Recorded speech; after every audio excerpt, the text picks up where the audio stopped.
Hello friends, welcome to my channel. எல்லோரும் எப்படி இருக்கீங்க?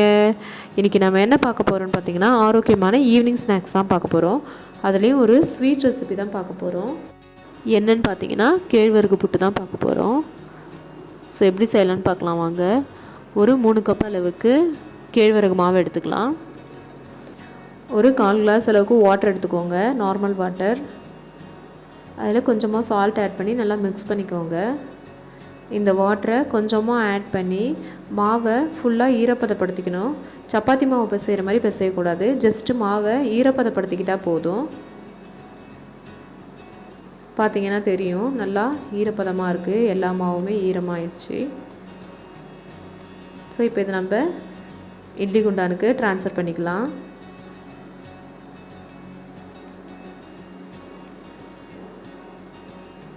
இது ஒரு 15 to 20 மினிட்ஸ் நல்லா வேகட்டும்.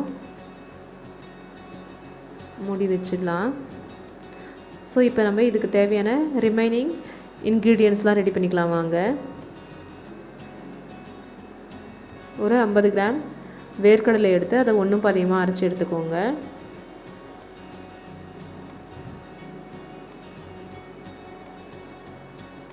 நெக்ஸ்ட்டு ஒரு தேங்காயில் கால்வாசி மட்டும் எடுத்துகிட்டு அதையும் நல்லா அரைச்சி எடுத்துக்கோங்க. பேஸ்ட் மாதிரி அரைக்கக்கூடாது, துருவன மாதிரி அரைச்சி எடுத்துக்கோங்க.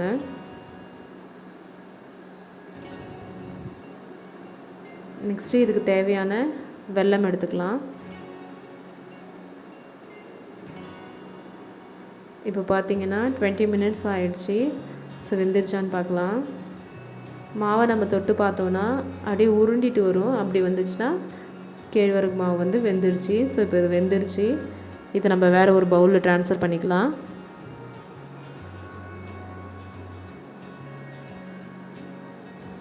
நம்ம இந்த மாதிரி கேழ்வரகு மாவை கஞ்சி செஞ்சு சாப்பிடலாம், அப்படிலாம் இந்த மாதிரி புட்டு மாதிரியே செஞ்சு சாப்பிட்லாம். நம்ம இப்படி சாப்பிட்றதுனால நோய் எதிர்ப்பு சக்தியும் அதிகமாகும், உடம்புல வந்து இரத்த அணுக்கள் வந்து அதிகரிக்கும். கேழ்வரகு மாவில் கால்சியம் இருக்கிறதுனால பற்கள் மற்றும் எலும்புகள் வந்து ரொம்ப ஸ்ட்ராங் ஆகும். ஸோ நம்ம இப்போ ரெடி பண்ணி வச்சுருக்க வேர்க்கடலை, தேங்காய், வெல்லம் எல்லாத்தையும் ஆட் பண்ணி நல்லா மிக்ஸ் பண்ணி எடுத்துக்கோங்க.